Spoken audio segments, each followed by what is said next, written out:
जय हिंद दोस्तों, कैसे हैं आप लोग और कैसी चल रही है आपकी स्टडी। मैं जानता हूं कि आप लोग अपना हिंदी का पेपर दे के आ चुके हो और मुझे पता है आपका हिंदी का पेपर बहुत बढ़िया गया होगा। और मैं पहले ही बताया था आपको कि भैया विश्वास खुद पर होना चाहिए। यदि खुद पर विश्वास है ना तो हम कुछ भी कर सकते हैं। और ऑल द बेस्ट अगले एग्जाम के लिए पहले से ही बोल दे रहा हूं, क्योंकि अब इसमें जुड़ जाइए। यदि आपने बायोलॉजी ले रखा है, जीव विज्ञान है आपका सब्जेक्ट, तो भैया जुड़ जाओ तैयारी से। आज से इस चैनल पर फिर से बायोलॉजी का टांडव वाला तैयारी शुरू कर दिया गया है। जैसे मैंने हिंदी का टांडव वाला तैयारी कराया वैसे ही मैं बायोलॉजी का भी तैयारी कराऊंगा। आपको टेंशन नहीं लेना है, A to Z तैयारी कराऊंगा।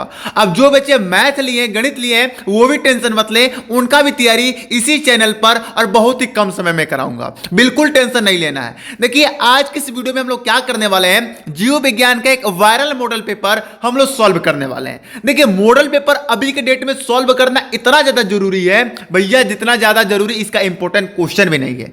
क्योंकि देखिए मॉडल पेपर में जो क्वेश्चन आते हैं ना वो आपके बोर्ड एग्जाम के लिए काफी ज्यादा इंपॉर्टेंट हैं और 100% आपके पेपर में आएंगे ही आएंगे। और देखिए मैं आपको अगर खुद पर विश्वास है, मेरे ऊपर भी विश्वास है, तो वीडियो को पूरा देखिएगा बिना वीडियो को स्किप किए। और आप हिंदी का तैयारी अगर मुझसे किए होंगे तो आपको पता चल गया होगा कि हाँ सर आप जो बताते हो वही पेपर में आता है। ठीक है ना। चलिए समय को बर्बाद ना करेंगे। 3 मार्च को आपका पेपर है भैया, अभी हमारे हाथों में बहुत कम समय है, तो हम उस समय को ध्यान में रखते हुए हम एग्जाम की तैयारी करेंगे। ठीक है ना। चलिए यहां पर ध्यान दीजिए, आपसे बहुकल्पीय प्रश्न पूछा जाएगा। देखिए यहां पर पहला क्वेश्चन है कि अनिषेक जनन होता है मधुमक्खियों में होता है, टर्कियों में होता है, या दोनों में होता है, इनमें से कोई नहीं।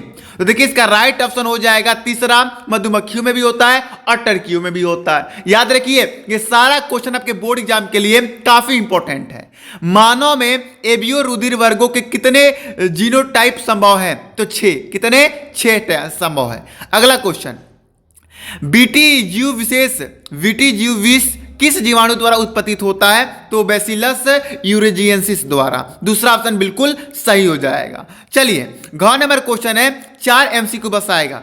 ऐसे प्रासंगिक क्रिया जिसमें एक जाति का लाभ होता है और दूसरी को ना लाभ होता है ना हानि होता है, उससे कहते हैं तो सभोजिता कहते हैं। क्या कहते हैं? सभोजिता कहते हैं। चलिए आगे ध्यान दीजिए।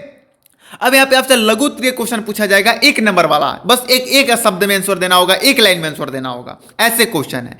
देखिए दूसरा का क है, पूरा मेडल पेपर का सॉल्यूशन है, टेंशन आपको नहीं लेना है।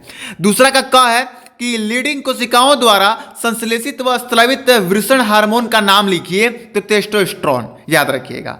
अगला ख नंबर क्वेश्चन है, कुछ फ्रांसीसी प्रकृति विज्ञानी का नाम लिखिए जिन्होंने कहा था कि जीव रूपों का विकास अंगों का उपयोग एवं अनुप्रयोग के कारण हुआ है। तो इसका आंसर हो जाएगा जीन बैप्टिस्ट लेमार्क। ठीक। चलिए अगला क्वेश्चन है कि 2 बीजों के नाम लिखिए जिन्हें बीज का परिपक्व होने से पूर्व भ्रूण पोषण विकासशील भ्रूण द्वारा उपभोग कर लिया जाता है। तो आंसर होगा मटर और मूंगफली। चलिए अगला क्वेश्चन है कि प्राकृतिक वर्ण का सिद्धांत किसने प्रतिपादित किया था, तो चार्ल्स डार्विन ने किया था। भारत सरकार द्वारा पर्यावरण अधिनियम कब पारित किया गया, तो 1986 में किया गया था। ठीक है ना। अब आगे बढ़ते हैं। अब अति लघु उत्तरीय प्रश्न देखिए, इसमें आपको थोड़ा सा ज्यादा लॉन्ग आंसर देना होता है। स्वप्रभाविता को उपयुक्त उदाहरण द्वारा समझाइए। तो लिखेंगे कि स्वप्रभाविता वह स्थिति है, स्वप्रभाविता वह स्थिति है जिसमें किसी जीव में दोनों अलील एक साथ अपना प्रभाव व्यक्त करते हैं। इसका उदाहरण AB रक्त समूह है, जहां IA यानी कि ब्लड A और IB अलील दोनों ही समान रूप से व्यक्त होते हैं और व्यक्ति का रक्त समूह AB होता है। बस इतना लिख देंगे, काम हो जाएगा। चलिए अगला क्वेश्चन है कि प्राथमिक और द्वितीयक वाहिक मल उपचार के बीच मुख्य अंतर बताइए। तो प्राथमिक वाहित मल उपचार और द्वितीयक वाहित मल उपचार में अंतर क्या हो, ध्यान दीजिए। प्राथमिक वहित मल उपचार में गंदे पानी से बड़े ठोस कणों, बालू और तलछट को हटाने के लिए यांत्रिक प्रक्रिया का उपयोग किया जाता है। वहीं पर द्वितीयक वाहित मल उपचार में बैक्टीरिया और अन्य सूक्ष्म जीवों का उपयोग कर जैविक रूप से घुलनशील कार्बनिक पदार्थ को तोड़ा जाता है, जिससे जल को और अधिक स्वच्छ किया जाता है। दोनों ही क्रिया जल को स्वच्छ करने की ही है, बस दोनों में अंतर है। इसमें यांत्रिक प्रक्रिया द्वारा किया जाता है और इसमें सूक्ष्म जीवों और बैक्टीरिया को द्वारा किया जाता है। ठीक है ना। चलिए अगला क्वेश्चन है ग नंबर, यदि एक समुद्री मछली को अवलवण जल जीवशाला में रखा जाता है तो वह क्या मछली जीवित रह पाएगी, तो नहीं। समुद्री जो मछली होती है वो अलवण जल में जीवित नहीं रह पाएगी, क्योंकि उसका शरीर नमक के उच्च सांद्रता के लिए अनुकूलित होता है। मतलब उसका जो शरीर है वो उच्च नमक, शरीर का उसका जो है वो नमक उच्च सांद्रता वाला मांगता है और उसमें कम मिलेगा। अलवण जल में रखे जाने पर मछली के शरीर में जल संतुलन गड़बड़ा जाता है, जिसके कारण उसकी क्या हो जाती है, मृत्यु हो सकती है। अगला क्वेश्चन है कि वाटसन एवं क्रिक द्वारा प्रस्तुत किए गए द्विकुंडली डीएनए मॉडल का नामांकित चित्र बनाइए। आप खुद से बना लीजिएगा। हाँ, चित्र बनाने वाला मैं एक अलग से वीडियो बना देता हूं, ये टेंशन मत लीजिए, मैं पूरा का पूरा चित्र भी करा दूंगा। मिलर के चिनगारी युक्त उपकरण का स्वच्छ नामांकित चित्र बनाइए। तो जितना भी चित्र बनाने वाला है ये मैं आपको करा दूंगा, आपको टेंशन नहीं लेना है। यहां से लघुत्तरीय तैयार हो जाएगा आपका क्वेश्चन। तो यहां से लघुत्तरीय क्वेश्चन देख लीजिए। चौथा का क नंबर क्वेश्चन है कि त्रिसंलयन क्या है, यह कहां और कैसे संपन्न होता है। त्रिसंलयन में सम्मिलित न्यूक्लियाई का नाम लिखिए। इंपॉर्टेंट है, याद रख लेना, बहुत इंपॉर्टेंट क्वेश्चन है। निम्नलिखित में से अंतर कीजिए तथा प्रत्येक का एक उदाहरण दीजिए। जैसे पहला है सहज और उपसरित प्रतिरक्षा, दूसरा है सक्रिय एवं निष्क्रिय प्रतिरक्षा। तो याद कर लीजिए, इंपॉर्टेंट है।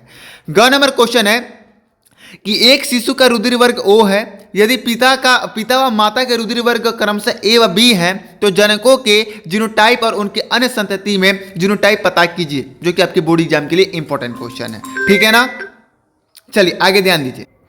फोन आने के लिए दिल से सॉरी, आगे ध्यान दीजिए। जीन चिकित्सा क्या है। एडिनोसिन डिओजेनेस की कमी का उदाहरण देते हुए उसकी चरित्र व्याख्या कीजिए। इंपॉर्टेंट है। आगे देखिए, 5 का क नंबर क्वेश्चन है सुकाणु जनन क्या है। सुकाणु जनन की प्रक्रिया का संक्षेप में वर्णन कीजिए। 5वां ख है निम्नलिखित का उदाहरण सही समझाइए। स्वप्रभाविता और अपूर्ण प्रभाविता। देखिए ये ऐसे क्वेश्चन है जिनको आपको अपने से तैयार करना होगा, अपने से याद करना होगा, क्योंकि काफी लॉन्ग क्वेश्चन है। इनका आंसर लिखने मुझे बहुत टाइम लग जाता और ये क्वेश्चन आपको देना बहुत जरूरी था। जल इलेक्ट्रोफोरेसिस से आप क्या समझते हैं, या डीएनए खंड का पृथक करने में विलियन की तकनीकी का संक्षेप में वर्णन कीजिए। इसी का घ नंबर क्वेश्चन है कि बायोगैस क्या है, जो is the most important question. एक प्रारूप बायोगैस से संयंत्र का चित्र की सहायता से वर्णन कीजिए, जो कि आपके बोर्ड एग्जाम के लिए काफी इंपॉर्टेंट है। 6 का क नंबर क्वेश्चन है कि मलेरिया की रोगजनकता, लक्षण एवं बचाव का उपयोग लिखिए। ख नंबर क्वेश्चन है कि निम्नलिखित का संक्षिप्त टिप्पणी लिखिए। तो परजीविता पर और स्वपरिविता पर याद रखिएगा, ये आपके बोर्ड एग्जाम के लिए काफी इंपॉर्टेंट क्वेश्चन माना जाता है। ग नंबर क्वेश्चन है कि सूक्ष्म जीवों का प्रयोग रसायन उर्वरकों के द्वारा तथा प्रकृतियों के प्रयोग से कम करने के लिए भी किया जाता है। इस कथन की पुष्टि कीजिए। और अगला घ नंबर है प्रतिबंध एंजाइम क्या है, इनके कार्य लिखिए। अब यहां से लॉन्ग क्वेश्चन शुरू हो जाते हैं और लॉन्ग क्वेश्चन आपके पेपर में बात करूं मैं टोटल तो 6 आते हैं, जिसमें से 3 करना होता है अथवा में करके आते हैं। जैसे यहां पर क्वेश्चन है कि मनुष्य के मादा जनन तंत्र का नामांकित चित्र की सहायता से वर्णन कीजिए। अगर ये नहीं आ रहा है तो आप इसकी जगह पर ये लिख सकते हैं कि प्रागरण क्या है। पुष्पी पादपों में होने वाले विभिन्न प्रकार के प्रागरण का वर्णन कीजिए। जीव प्रागरण कर्मकों के बारे में उल्लेख कीजिए। दोनों में से कोई एक कर सकते हैं। उसी प्रकार 8 नंबर क्वेश्चन है कि लिंग निर्धारण क्या है। मानव तथा मधुमक्खियों में लिंग निर्धारण की क्रिया विधि का वर्णन कीजिए, जो कि मोस्ट इंपोर्टेंट है। वंशागति को परिभाषित कीजिए। मेडल के स्वतंत्र अपयूहन के नियम का वर्णन कीजिए। इस आपके लिए बहुत इंपॉर्टेंट क्वेश्चन। 9 नंबर क्वेश्चन परिस्थातिक पिरामिड क्या है। संख्या तथा जैवभार की सूची स्तंभों को उदाहरण सहित वर्णन कीजिए। अगर नहीं आ रहा है तो आप ये वाला लिख सकते हैं कि जैव विविधता से आप क्या समझते हैं, जैव विविधता की क्षति से क्या कारण है, जैव विविधता संचरण के 2 विधियों को समझाइए। तो ये रहा आपका मॉडल पेपर और इस प्रकार के क्वेश्चन आपके पेपर में पूछे जाएंगे। ये जितना भी क्वेश्चन मैंने आपको पढ़ के बताया है ये सभी आपके बोर्ड एग्जाम के लिए इंपॉर्टेंट है। यदि आप चाहते हैं कि इसका आंसर मैं खुद लिखकर आपको प्रोवाइड करा दूं तो आप कमेंट जरूर कीजिएगा, मैं जरूर प्रोवाइड करा दूंगा। ठीक है, चलिए मिलते हैं नेक्स्ट वीडियो में। तब तक जाने की याद दीजिए। जय हिंद, जय भारत।